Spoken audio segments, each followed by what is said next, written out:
Assalamualaikum warahmatullahi wabarakatuh. Salam sejahtera untuk kita semua. Apa kabarnya hari ini anak-anak? Semoga semua dalam keadaan sehat, dalam lindungan Tuhan yang Maha Kuasa, tidak kurang suatu apapun. Pada pembelajaran kali ini kita akan mempelajari tentang pembelajaran lintas mapel, yaitu ada mapel bahasa Indonesia, prakarya, dan matematika. Sebelum kita memulai pelajaran kita pada hari ini, sebaiknya kita berdoa menurut agama dan keyakinan kita masing-masing. Berdoa dipersilahkan. Berdoa selesai. Tujuan pembelajaran kita hari ini adalah yang pertama, merancang prosedur pembuatan kerajinan dari kain bekas atau kain perca dan serat alam. Yang kedua, dapat membuat kerajinan dari kain bekas atau kain perca dan serat alam.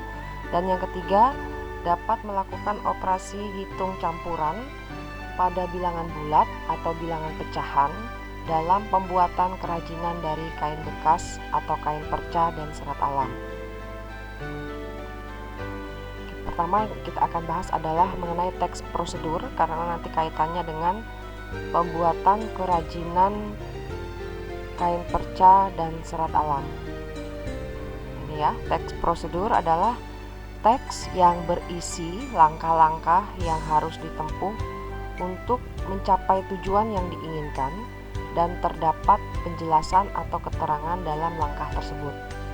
Tujuan teks prosedur menjelaskan kegiatan yang harus dilakukan agar pembaca atau pemirsa dapat secara tepat dan akurat mengikuti sebuah proses membuat sesuatu, melakukan suatu pekerjaan, atau menggunakan alat.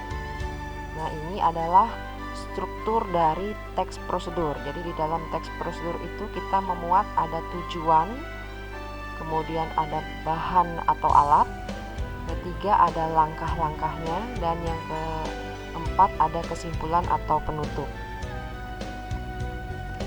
Ciri teks prosedur dari segi isinya dan bahasa yang digunakan.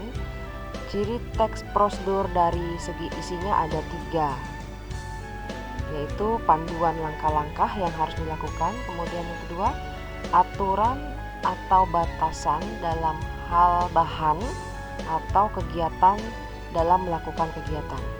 Dan yang ketiga tentang isi kegiatan yang dilakukan secara urut. Kemudian ciri bahasa yang digunakan dalam teks prosedur. Dalam teks prosedur kalimat perintah ada kalimat perintah karena pada teks prosedur pembaca berfokus untuk melakukan suatu kegiatan. Selain kalimat perintah juga diberikan saran dan larangan agar diperoleh hasil maksimal pada waktu membuat penggunaan kata dengan ukuran akurat, menggunakan kelompok kalimat dengan batasan yang jelas. Nah, ini yang kita bahas mengenai kerajinan kain perca atau tekstil dan kerajinan serat alam. Kerajinan kain perca atau tekstil itu adalah sebuah karya yang berasal dari kain yang menjadi bahan dasar utamanya. Sedangkan kerajinan serat alam adalah sebuah karya yang berasal dari serat alam yang menjadi bahan dasar utamanya. Nah, ini adalah contoh kerajinan dari kain perca.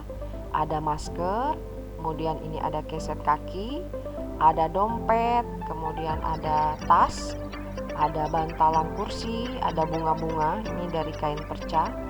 Sedangkan contoh kerajinan dari serat alam ini ada kerajinan dari limbah kulit jagung. Jadi ini dibuat gantungan kunci, ini dibuat hiasan atau pajangan, ini dibuat bunga dari kulit jagung. Dan ini juga ada kerajinan dari limbah pelepah pisang. Jadi ternyata limbah pelepah pisang itu bisa dibuat tas, bisa dibuat hiasan dinding, bisa dibuat vas bunga, bisa dibuat kotak tisu. Nah, selain pelepah pisang dan kulit jagung juga yang dari serat alam ada sabut kelapa. Jadi ini sabut kelapa bisa kita buat menjadi vas bunga. Kemudian ada tanah liat. Ini dari tanah liat kita bisa buat souvenir. Kemudian ada tas, ini tas dari eceng gondok. tas dari daun pandan, ini keranjang dari eceng gondok juga, kemudian ini tisu dari kulit jagung. Nah, ini Ibu akan kasih contoh, salah satunya adalah membuat masker ya, seperti kondisi kita pada saat ini, masker sangat kita butuhkan ya. Jadi tujuan membuat masker yang fungsinya melindungi hidung dan mulut dari debu atau kotoran atau virus atau bakteri ya. Nah, ini adalah alat dan bahan yang kita perlukan untuk membuat masker. Ada kain perca, tali karet, jarum pentul, gunting, dan stapler. Langkah-langkah pembuatannya ini, yang pertama gunting kain yang masih dalam gulungan atau lipatan dengan ukuran panjang menyamping antara 25 sampai 27 cm dan lebar ke bawah 15 sampai 17 cm ya. Ini ada maksimalnya 27 dan 17 cm lebarnya. Kemudian yang kedua, lekuk 3 garis horizontal bertingkat pada bagian tengah kain. Lalu sisipkan jarum pentul agar lipatan tertahan. Kemudian yang ketiga, sisipkan tali karet yang sudah disesuaikan terlebih dahulu dengan jarak ukuran telinga pada sisi kanan dan kiri masker. Yang keempat, lipat kain penutup tali karet sekitar 2 cm pada sisi kanan dan kiri masker. Yang kelima, letakkan kain tambahan atau bahan microfiber dengan ukuran yang sudah disesuaikan. Ini ukuran minimalnya tadi ya, 25 x 15 cm pada bagian dalam masker. Jadi ini untuk bagian dalamnya biasanya kain yang digunakan kain yang lebih lembut ya.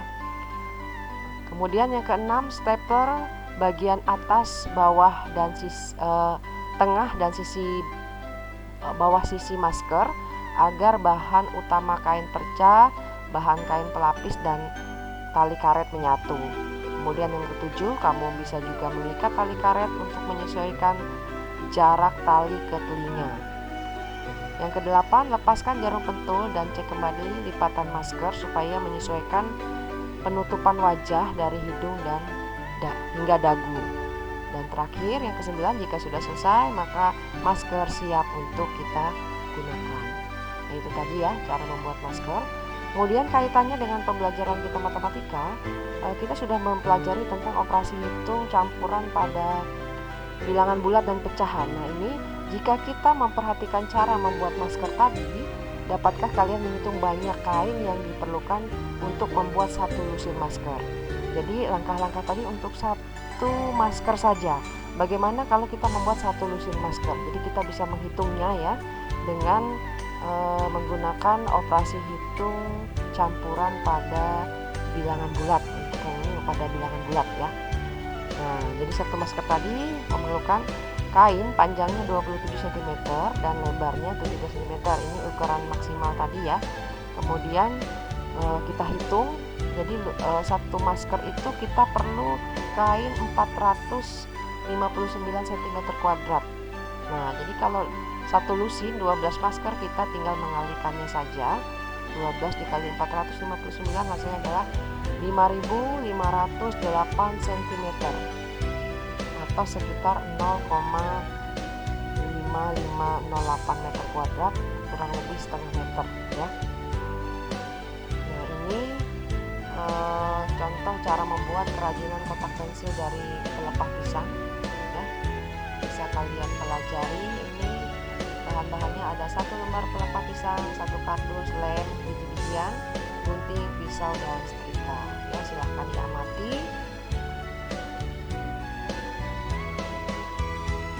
Dan ini adalah proses pembuatannya dalam bentuk gambar ya. Pertama dipotong dulu kardusnya, ini dibentuk dalam bentuk balok ini ya. Nah, kalau sudah, lem pelepah pisangnya menutupi lem kartonnya dulu ya, kemudian lem pelepah pisangnya untuk menutupi kardus. Kemudian ini kita kasih tempelan-tempelan supaya kotak pensilnya terlihat lebih cantik dan menarik ya. Oke. Demikian yang bisa Ibu sampaikan. Sebetulnya masih banyak lagi ya kerajinan-kerajinan tangan yang lain. Kalian bisa pelajari dari buku atau dari lingkungan sekitar atau dari internet. Oke, Ibu cukupkan sampai di sini dulu. Kita bertemu lagi pada video yang lain. Ibu akhiri, wassalamualaikum warahmatullahi wabarakatuh. Selamat pagi.